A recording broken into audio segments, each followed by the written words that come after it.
नमस्कार दोस्तों, लक्ष्य एजुकेशन हब के यूट्यूब चैनल में आप सभी का हार्दिक स्वागत है। दोस्तों, हिंदी साहित्य के आदिकाल की क्लास चल रही थी, जिसमें पार्ट नंबर 3 की जो महत्वपूर्ण प्रश्नोत्तरी मैं आपके लिए लेकर गया हूँ, जो आने वाली first grade, second grade, NET, JRF, KVS, NVS, DSSB सभी हिंदी प्रतियोगी परीक्षाओं के लिए महत्वपूर्ण सिद्ध हो गए। दोस्तों, देखते हैं आज की जो आदिकाल के जो पार्ट नंबर 3 का जो पहला क्वेश्चन, असुमेलित छांटिए। असुमेलित छांटना है। पहला है श्रावक 4।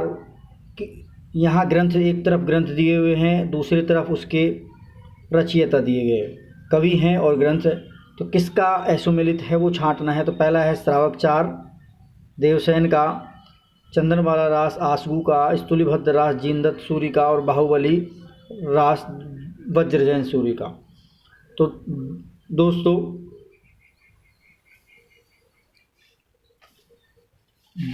श्रावक 4 ये जो देवसेन का है ये एकदम सही है। चंदनबाला रास आसगू कवि का ये भी एकदम सही है। और बाहुबली घोर रास वज्रसेन सूरी का ये भी सही है। दोस्तों, इसका आंसर सी जो से है ये गलत होगा। स्तुलिभद्र रास का जो लेखक है वो है जीन धर्म सूरी। क्या है दोस्तों? जीन धर्म सूरी। जीन धर्म सूरी है उसके लेखक। क्या हैं? जीन धर्म सूरी। जीनदत्त सूरी की जो रचना है वो उपदेश रसायन रास है। क्या है? उपदेश रसायन रास। उपदेश रसायन जीनदत्त सूरी की है और जीन धर्म सूरी का है स्तुलिभद्र रास। अगला क्वेश्चन देखते हैं। असत्य को छांटिए। श्रावक 4 में 250 दोहों में गृहस्थ यह श्रावक धर्म का प्रतिपादन है। तो दोस्तों, दूसरा है भरतेश्वर बाहुबली रास राजस्थानी भाषा में रचित है। तीसरा है बुद्धि रास ग्रंथ शालिभद्र की 53 छंदों की रचना है। गणपति और चौथा है गणपति चंद्रगुप्त ने देवसेन को हिंदी का प्रथम कवि माना है। तो दोस्तों, इसमें से कौन सा असत्य है? तो दोस्तों, इसका आंसर होगा असत्य बुद्धिरास। बुद्धिरास है जो शालिभद्र की जो रचना है वो 53 नहीं दोस्तों 63 छंदों की है। कितने छंदों की है? 63 छंदों की एक छोटी सी रचना मानी गई है। ये एकदम सही है, ये भी सही है और ये भी सही है। ये जो सही है अपना, ये क्या हो जाएगा? गलत हो जाएगा। और इसका आंसर क्या हो जाएगा अपना दोस्तों? ये, क्योंकि इसमें कितने छंद हैं? 63 छंदों की रचना मानी गई है। अगला क्वेश्चन दोस्तों,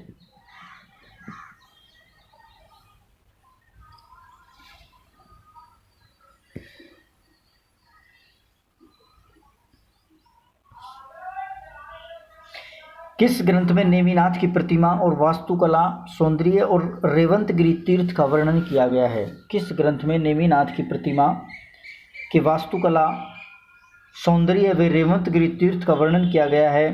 तो दोस्तों, पहला है रेवंतगिरी रास, दूसरा है नेमिनाथ रास, तीसरा है ए व ब दोनों, या चौथा है चंदनमाला रास। इनमें से किस ग्रंथ में नेमिनाथ की प्रतिमा की वास्तुकला, सौंदर्य का वर्णन और साथ में रेवंतगिरी जो तीर्थ है उसका वर्णन किया गया है? तो दोस्तों, इसका आंसर होगा रेवंतगिरी रास। क्या होगा? रेवंतगिरी रास है जिसमें नेमिनाथ की प्रतिमा का वर्णन और साथ में रेवंतगिरी जो तीर्थ है उसका वर्णन किया गया है। तो दोस्तों, इसका आंसर ये होगा ए रेवंतगिरी रास। अगला क्वेश्चन दोस्तों, मुनि जिन विजय ने किस ग्रंथ को जैन साहित्य की रास परंपरा का प्रथम ग्रंथ माना है? तो ऑप्शन देखते हैं। पहला श्रावक 4, दूसरा भरतेश्वर बाहुबली रास, तीसरा है चंदनमाला रास और चौथा है स्तुलिभद्र रास। तो इसका आंसर क्या होगा दोस्तों? तो इसका आंसर होगा दोस्तों भरतेश्वर बाहुबली रास को मुनि जिन विजय ने जैन ग्रंथ जो रास जैन साहित्य की रास परंपरा का प्रथम ग्रंथ माना है।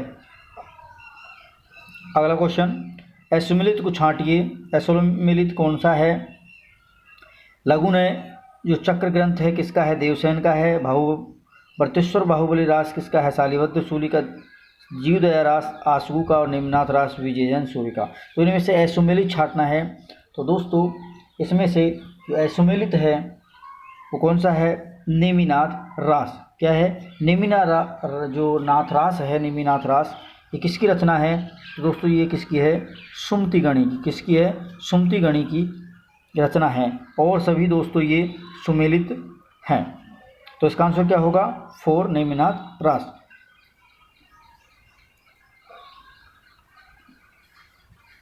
अगला क्वेश्चन, हजारी प्रसाद द्विवेदी ने रासो शब्द की उत्पत्ति किससे मानी है? हजारी प्रसाद द्विवेदी ने रासो शब्द की उत्पत्ति किससे मानी है? तो देखते हैं दोस्तों, ए रासक से, ब रास से, तीसरा रसायन से और द राष्ट्रीय। तो दोस्तों इसका आंसर होगा रासक से। किससे मानी है? रासक से। रास से मानी है दशरथ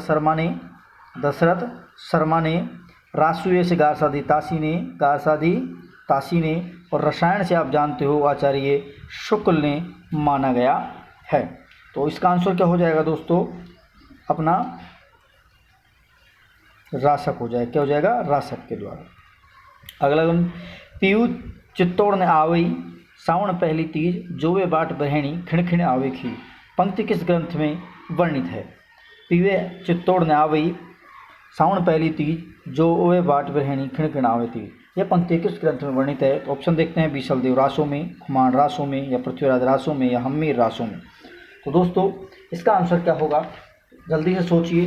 तो दोस्तों इसका आंसर होगा खुमान रासों। खुमान रासों में ये पंक्ति लिखी, पियो चित्तौड़ ने आवे ये सावन पहली तीज, खोवे जो वे बाट बरहणी खिणखिण आवे खींच। तो इसका आंसर क्या होगा? खुमान रासों सही होगा दोस्तों। अगला क्वेश्चन, किस ग्रंथ में सर्वप्रथम 12 मासा शैली का वर्णन किया गया है? किस ग्रंथ में सर्वप्रथम 12 मासा शैली का वर्णन किया गया है? तो ऑप्शन देखते हैं, बीसलदेव रासों में, परमाल रासों में, पृथ्वीराज रासों में, या खुमान रासों में। तो दोस्तों इसका आंसर होगा बीसलदेव रासों में सबसे पहले 12 मासा शैली का वर्णन किया गया है। अगला क्वेश्चन दोस्तों, ऐसोमेलित को छांटिए। ऐसोमेलित छांटना है। पहला है, खुमान रासों में चित्तौड़ के शासक राज सिंह तक का वर्णन है। दूसरा, चित्तौड़ पर बगदाद के खलीफा अल मामून का आक्रमण का वर्णन मिलता है। इसकी हस्तलिखित जो प्रति पाली संग्रहालय में है, और यह राजस्थानी भाषा में रचित है। 4 ऑप्शन देखें। तो दोस्तों इसका आंसर क्या होगा? इसका आंसर होगा स। इसकी हस्तलिखित जो प्रति पाली संग्रहालय में नहीं है दोस्तों, इसका होगा पूना संग्रहालय में। पूना जो संग्रहालय है वहाँ रखी हुई है आज भी। ये सही था, ये सही था, ये सही था, ये अपना क्या था? गलत था। अगला क्वेश्चन दोस्तों, बीसलदेव रासों का जो संपादन किसने किया?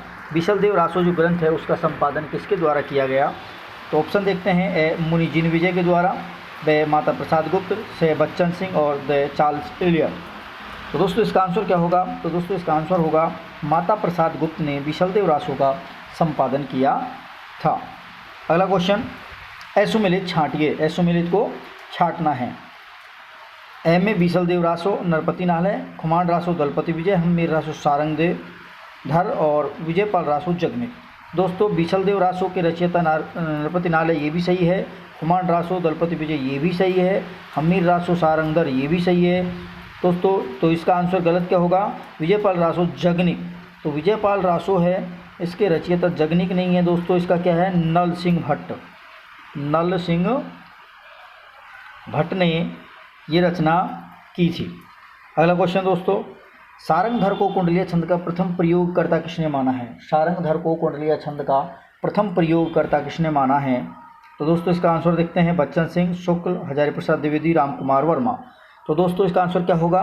तो इसका आंसर होगा दोस्तों, डॉक्टर बच्चन सिंह को सारंगधर ने कुंडलीय छंद का प्रथम प्रयोगकर्ता माना है।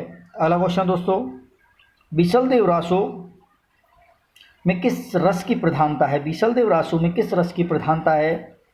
पहला, ए वीर रस की, ब श्रृंगार रस की, से भक्ति रस की, द इनमें से कोई नहीं। तो दोस्तों इसका आंसर क्या होगा? इसका आंसर होगा श्रृंगार रस की प्रधानता मानी गई है। बीसलदेव रासो ग्रंथ में किसकी प्रधानता? श्रृंगार रस की प्रधानता मानी गई है। तो दोस्तों ये थे आज के हिंदी साहित्य के इतिहास के आदिकाल के पार्ट नंबर 3 के महत्वपूर्ण जो प्रश्न जो आपके लिए मैं लेकर के आया हूँ। दोस्तों इस वीडियो को एक बार पूरा अवश्य देखें, अच्छा लगे तो चैनल को सब्सक्राइब करना ना भूलें, जिससे आपको प्रत्येक वीडियो को नोटिफिकेशन जल्द से जल्द आपके पास पहुँच जाए और आप उसका लाभ ले सकें। प्लीज़ दोस्तों शेयर करें, लाइक करें लिंक को। तो धन्यवाद।